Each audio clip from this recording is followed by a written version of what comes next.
Bloodbound, Book 1, Chapter 1, The Interview. You're applying for a job with billionaire Adrian Waynes. But there's more to him than it seems. Chapter 1, The Interview. New York City. Wayne's Corporation headquarters, downtown Manhattan. You sit in the sleek modern lobby waiting for your job interview to begin. Men and women in expensive suits bustle by. Everyone looks so serious and professional. Do I even have a shot? I really need the job. A pair of doors slide open and a stunning woman with an icy demeanor approaches. Amy? Yes, that's me. I'm Nicole Anderson, VP of Operations at Wayne's Corp. I'm ready to interview you now. Oh, sure, absolutely. You sound surprised. I just wasn't expecting to be interviewed by someone so high up in the company. You're planning to be the executive assistant of CEO Adrian Waynes himself, one of the most powerful and influential men in the world. We take our hiring process very seriously. Of course, I totally understand. Trying to keep up a confident look, you follow Nicole into a still conference room. You're hired. What? Seriously? Adrian extends his hand, and you take it. His grip is firm, his skin impossibly smooth. Welcome to the Waynes Corporation. But we have 50 more candidates. We haven't even. This is the one. Of course, understood. Mr. Wayne, sir, I. Call me Adrian. Adrian, I'm just so honored for this opportunity. I promise I won't let you down. Good, because I take my promises very seriously. When do I start? Right now. Nicole leaves to process your paperwork and Adrian escorts you out towards a glistening, shiny elevator.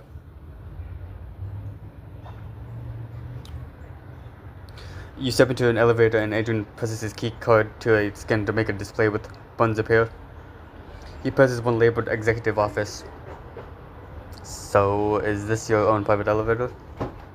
Yes. Wow. It's not as pretentious as you might think. Sometimes it's necessary for me to get around the building quickly. Oh, I didn't mean, I understand you're a busy person.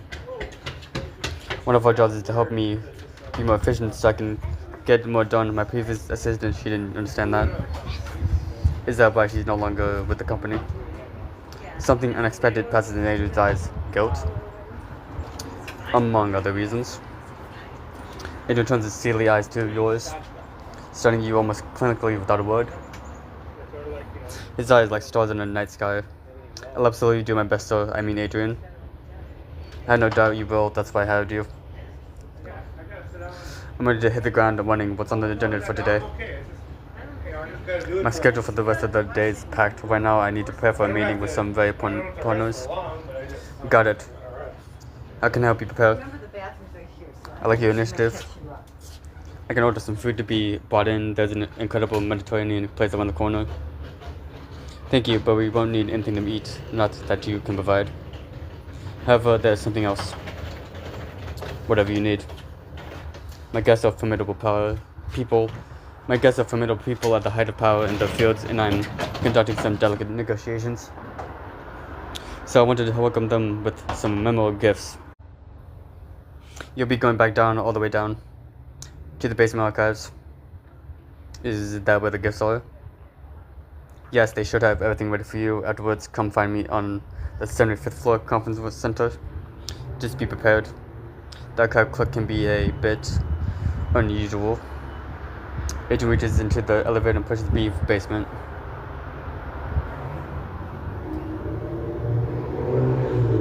Unusual? Wait, is this some kind of a test? Adrian doesn't answer, just steps back out and smiles faintly as the door closes. The elevator descends down, down, down. You exit the elevator and find yourself in the basement archives. Okay, not what I expected. What are you doing here? Whoa. You're startled by an old clerk with a deep scowl and an old-fashioned suit. You gather your composure and offer your hand. He doesn't shake it.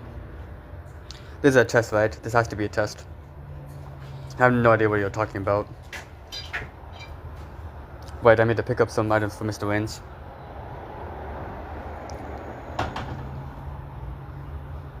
So I guess he requested for his guess. Do you have an authorization form? Authorization? No, He turns on his heel and hutches away. Wait, I need those guests now. The clerk stops and turns around, still scowling. It's very important that I get the items Adrian requested right away. He's counting on me. No form, no help. I don't have a form because I got authorization straight from Mr. Wayne himself. I think he'd be very upset if I had to go interrupt his meeting because of a silly formality. I mean, do you think I stumbled down here randomly that I just happened to know where he had something waiting to be picked up this afternoon? I suppose not. So give me the gifts and let's get this show on the road. Fine. He disappears down a dark corridor of shelves. Well, either that hissy fit actually worked or they're gonna find my body down here someday. A few moments later, the clerk reappears with a card or wooden box in his hands. Is that everything? The Canadian things do not get it wrong. Get what wrong? He reaches his box and pulls out an elaborately engraved silver dagger. Examine. The dagger is from Mr. Cassianos. It's from the 14th century. Like the for real 14th century? Do I look like I play jokes? No, I was just expecting like a fancy print of the Wayne's Corp logo or something. He carefully places the dagger back in the box and next takes out a gold Egyptian scarab beetle encrusted with precious stones. That's beautiful. This scarab is 2100 years old. Like, for real 2100 years. Holy, I studied these in a history class. It is intended for Miss Said. Got it, anything else? The clerk pulls one last item from the box, a tiny glass valve filled with the red powder and sealed with a tiny cork. Mandrake extract, that is something Mr. Baines requested for himself. Dagger, scrap, mandrake, I've got it. The clerk nods and hands you the box. Godspeed. He turns and disappears down a dark corridor. Okay, thank you, bye. From down the corridor, you hear him muttering. Well, that was incredibly weird. What is the deal with this place?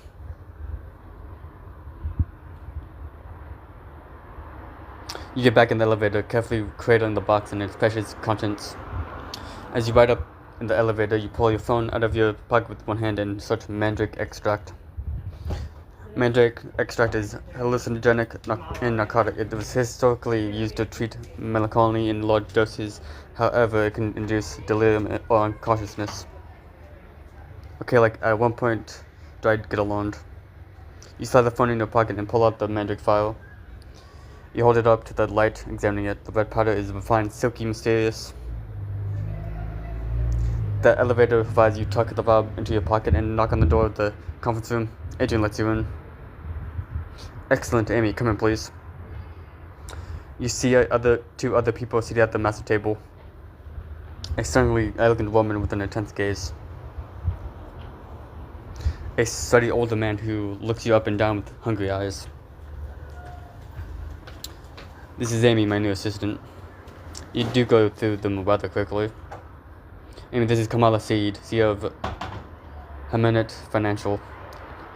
You reach over to shake Kamala's hand, but she dismisses it with a curt nod. Kamala is a brilliant and fascinating woman, but warmth is not her forte. Kamala rolls her eyes at him. I, on the other hand, would be more than happy to shake your hand, gorgeous. And this is Lester Cassianos of Cassianos Meats. Lester rises and grasps your hand in his. With his other hand, he reaches out and strokes your forearm gently. What a beautiful, beautiful girl. Whoa, how dare you. You wind up and slap Lester's face. He whirled back. Hey, not cool. Back off of Lester now. Why is everyone so touchy? I'm just complimenting a beautiful lady. Touch this beautiful lady again and she'll break your fingers. I wouldn't test her, Lester. She seems to mean business. Lester, equal parts shocked and thrilled by the slap, backs off but keeps studying you curiously, creepily. Ah, how tragic. No one has any fun these days. Back to business to commemorate our partnership. I've chosen some small gifts for you. Amy, can you do the honors? Absolutely. You reach into the wooden box and pull out the bejeweled scarab. The scarab is for Kamala Seed. Glance over to Adrian to double check. Relieved, you hand the scarab to Kamala. Kamala turns it over in her hands, admiring it. Pitalomek Dynasty, very nice, Adrian. I thought you appreciate it. The scarab is a symbol of rebirth, if I'm recalling my color class correctly. Kamala glances up at you as if really noticing you for the first time your eyes meet. Hers are brown, the deepest, most beautiful brown you've seen, like you could lose yourself on them. What? Lester loudly clears his throat, pulling you out of the moment. Lovely, poetic, but what do I get? You pull the dagger from the wooden box. Ooh, angel with the switchblade, I'm in love. For God's sake. Actually, it's an antiquity from the 14th century, and it's for you, Mr. Cassianos. Please call me Lester or Daddy, whichever you prefer. He takes the dagger, facetiously making a point not to touch your hand as he does. Thank you, Adrian, and did you see I'm under my manners? Congratulations, Lester. You did the bare minimum to not be walking slime. Thank you, Amy. You may go. Let me know if you need anything. I'll be at my desk. You leave the room. Blah, what a creep. Though Kamala seems pretty cool. I'm just glad I made it through that without being fired. I make it a point to get to know my new employees, especially those I'll be working closely with. There's a restaurant I was planning to go to tonight, one of the finest in the city. Perhaps you care to join me for dinner, if you're not busy, that is. This is a great chance to get to know your new boss, professionally and personally. Join me for dinner, absolutely.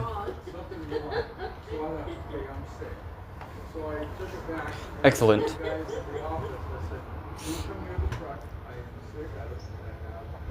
Are we going out? Not out, up. Adrian holds the keycard to a scan in the elevator and it starts heading up. I didn't know it was possible to go any further up in this building. It's a private restaurant, Brains Corporation employees only. Seriously? Seriously?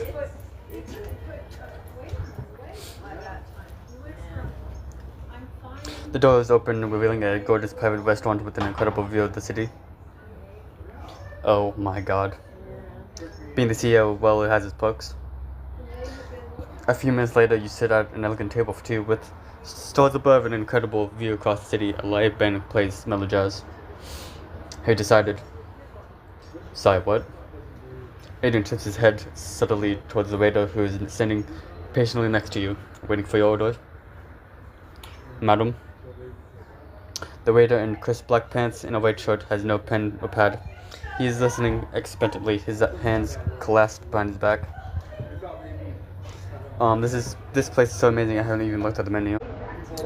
That's me copying that DM. He raises one eyebrow, amused. Adrian turns to the waiter. It was quite some time ago. I was a bit of a wanderer before I became interested in the ways technology could improve the world. Perhaps my more recent work is a bit of unconscious penance for my less than noble youth. He glances away, lost in inscrutable thought, then turns away back. So what's the story, Amy? Oh, I guess I'm the classic case of a small town girl coming to the big city to see what it's all about. And have you found out? Not yet. Well, let me know when you do. I will, but it might be a while. There's so much to do and see and experience, and the city is so amazing and so different from where I grew up. Really, no one else in my town family has loved our town. I've always been the adventurous one.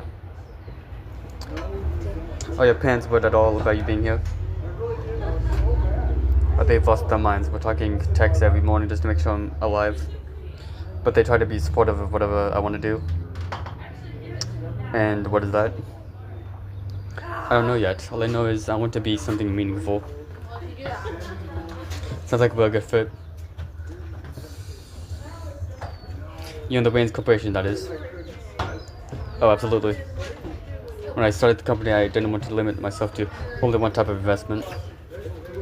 I wanted the freedom to pursue any type of innovative technology that had the potential to transform the world. I firmly believe that in time we will eventually solve diseases, poverty, environmental threats, even death itself.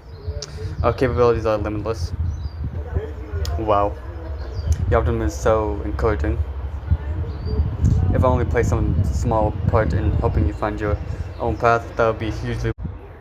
I feel like my search is just starting, but somehow I know that something special is here. An adventure, a moment when I'll just know what I'm supposed to do, what I need to be. I felt that way once too. I didn't always live like this. As a boy, my family was, well, let's say we weren't exactly wealthy. For a moment, you can see a dense forest, smell the wet earth, feel a chill breeze. I dreamed of one day standing before a view like this. But now that I'm here, all I can do is wonder what's next. You mean you don't know? No, and that's both terrifying and amazing. He looks into your eyes. I think I know what's next till we keep working towards a better world. A little while later, you arrive back at your apartment. You and me, Lily is there hanging out on the couch playing a video game. Gold medal for kills, gold medal for damage done, play of the game.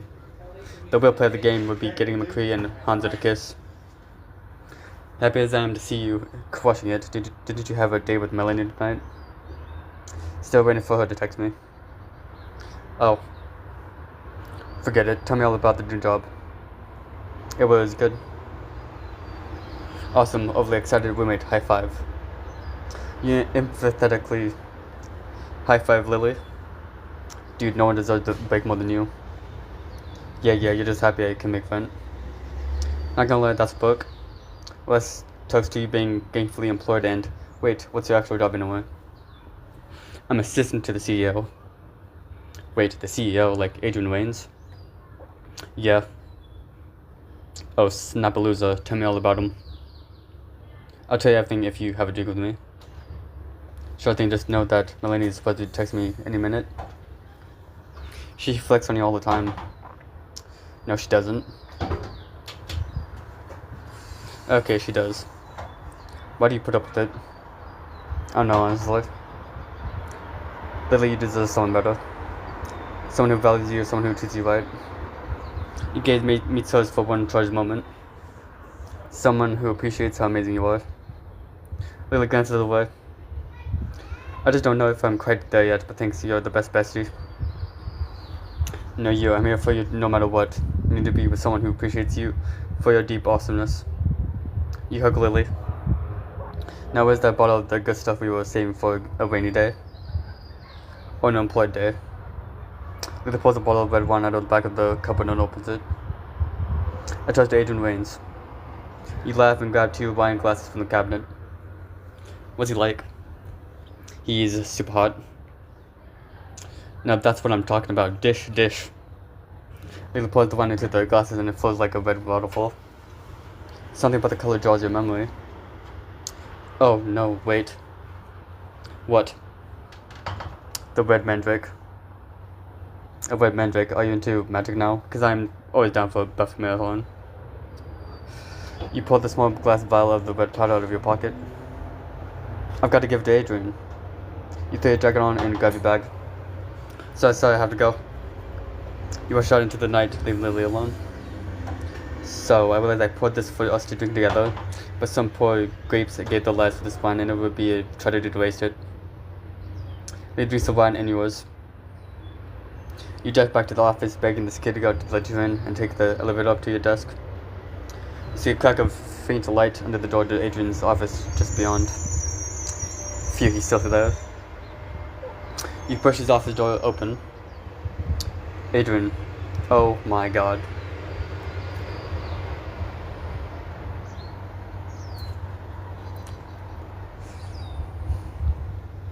Adrian cranes his head up, staring at you.